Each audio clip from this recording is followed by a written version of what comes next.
বাংলাদেশের ভেতর দিয়ে চলবে ভারতের ট্রেন।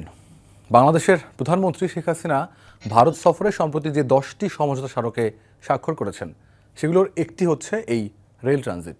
ভারতের ট্রেন এতদিন বাংলাদেশের সীমান্তে এসে ইঞ্জিন পরিবর্তন করে বাংলাদেশের ভূখণ্ডের উপর বাংলাদেশের ইঞ্জিনে চলত, কিন্তু এখন ভারতের রেলগাড়ি বাংলাদেশের ভূখণ্ড ব্যবহার করে ভারতের পূর্ব পশ্চিমে সংযোগ স্থাপন করতে পারবে।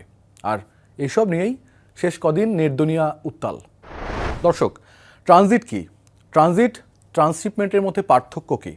ভারতকে ট্রানজিট সুবিধা দিয়ে বাংলাদেশের কী লাভ বা ক্ষতি হলো? এই সুবিধা দিয়ে বাংলাদেশের স্বার্থ কী? বন্ধুকে খুশি রাখতে আসলেই কি একপাক্ষিক ভালোবাসায় মজেছে বাংলাদেশ? এই চুক্তি স্বাক্ষর হওয়ার পর কী স্বার্থ হাসিল হয় ভারতের? এই সব কিছু নিয়ে আলোচনা করব আজকের সারমর্মে। সঙ্গে আছি আমি ফয়সাল আহমেদ পিয়াস।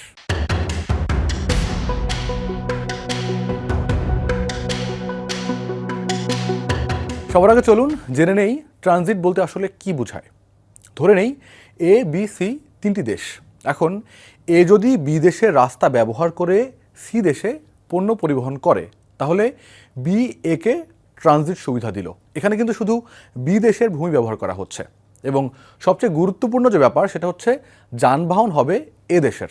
আর এখানেই ট্রানজিট এবং ট্রান্সশিপমেন্টের মধ্যে পার্থক্য। ট্রান্সশিপমেন্টে মূল কথা হলো এক দেশে অন্য দেশের যানবাহন ঢুকবে না। সেক্ষেত্রে পণ্য সীমান্তে এসে বাহন পরিবর্তন করবে।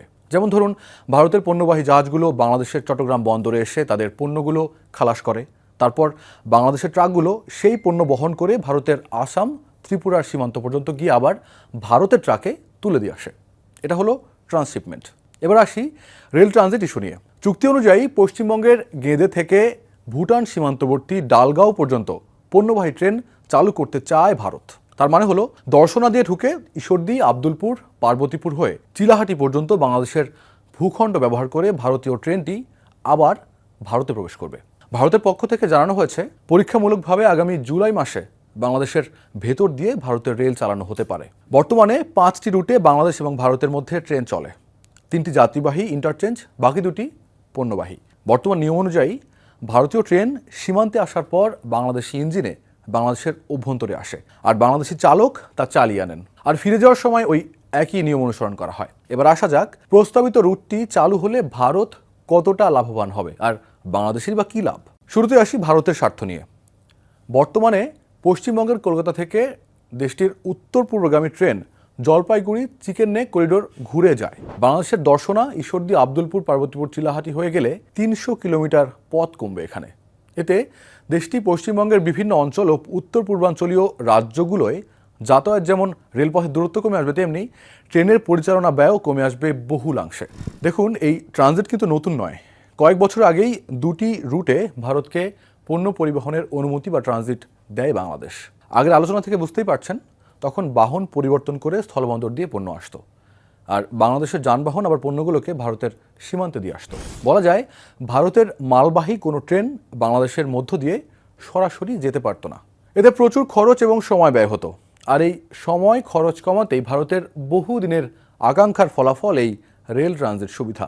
এছাড়াও এই পথ দিয়ে বাংলাদেশের ওপর দিয়ে ভারত, মিয়ানমার সহ আসিয়ানভুক্ত দেশে পণ্য আমদানি রপ্তানি করতে পারবে ভারত।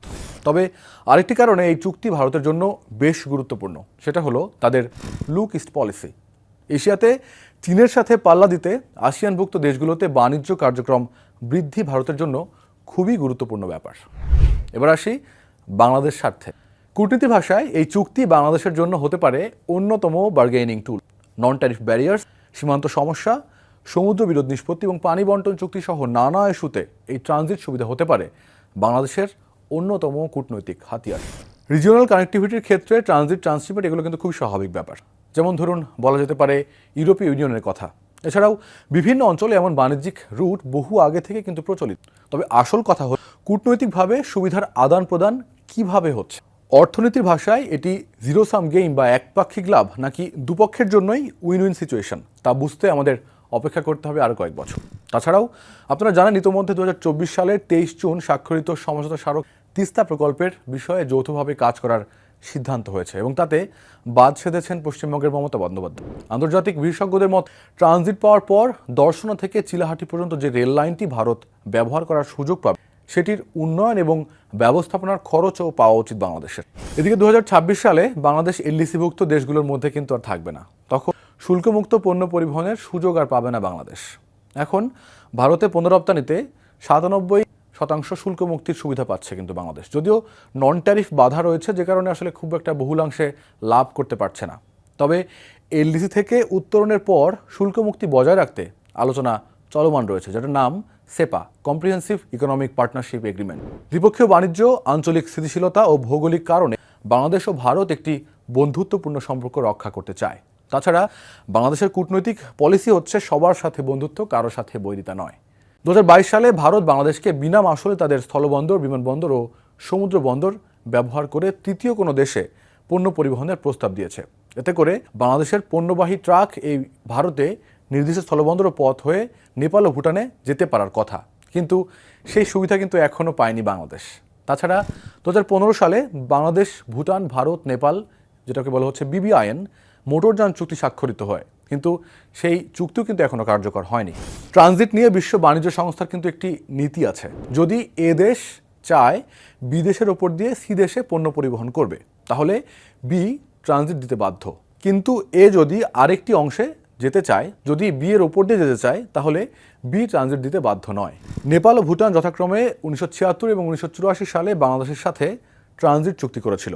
বিশ্ব বাণিজ্য সংস্থার নীতি অনুযায়ী ভারত বাধ্য থাকলেও ভুটান বা নেপালের সাথে ট্রানজিট সুবিধা বাংলাদেশকে দেয়া হয়নি। 2010 সালের পর এই অবস্থা কাটিয়ে উঠতে স্থলবন্দর ট্রানজিট রুটের সংখ্যা বাড়ানো হয়েছে।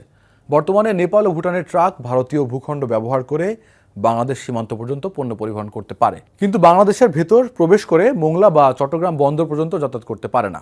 তবে অনেক আন্তর্জাতিক সম্পর্ক বিশেষজ্ঞরা মনে করছে এই নতুন রেল ট্রানজিট দেশের জন্য নিরাপত্তা হুমকিও হতে পারে, যদি সঠিকভাবে এই যাতায়াতের নিয়ন্ত্রণ বাংলাদেশের হাতে না থাকে। আবার ট্রানজিটের ইস্যু চীন কিভাবে দেখছে এবং আন্তর্জাতিক পরিমণ্ডলে এর গ্রহণযোগ্যতায় বা কতটুকু, তাও বিবেচনার বিষয়। তবে আন্তর্জাতিক সম্পর্ক বিশেষজ্ঞরা বলছেন, এই চুক্তি বাস্তবায়নের পর তিস্তা মহাপরিকল্পনা বাস্তবায়ন, বন্দরগুলোর সুযোগ সুবিধা সক্ষমতা বাড়ানো, ভারতের ভূমি ব্যবহার করে নেপাল ও ভুটানের সঙ্গে বাংলাদেশ ও তৃতীয় দেশের পণ্য আনা নেওয়ার সুযোগ সুবিধা আদায় করতে সরকারকে কাজ করতে হবে এবং সর্বোপরি রেল ট্রানজিটে বাংলাদেশের যেন ন্যায্য মাশুল বা টোল পায়, সে বিষয়টি নিশ্চিত করতে হবে। দর্শক, আজ এ পর্যন্তই। দেখা হবে সারমর্মের আগামী পর্বে। তার আগ পর্যন্ত ভালো থাকুন এবং সময়ের সঙ্গে থাকুন।